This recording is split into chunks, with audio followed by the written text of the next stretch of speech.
ದೇಶಕ್ಕೆ ಯೋಧ, ನಾಡಿಗೆ ರೈತ, ಬಾಳಿಗೆ ಗುರು ಒಬ್ಬ ತಾನೆ. ಅಕ್ಷರ ಕಲಿಸೋ, ಅಜ್ಞಾನ ಅಳಿಸೋ, ಅವನೂನು ಅನ್ನದಾತಾನೆ.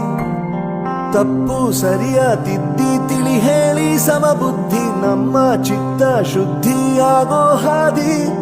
ಎಷ್ಟೇ ದೂರ ಹೋದ್ರೂ ಮರಿಬೇಡ ನಿನ್ನ ಬೇರು, ನಿನ್ನ ಸಾಧನೆಗೆಲ್ಲ ಇದುವೇ ಆದಿ. ಪಾಠಶಾಲಾ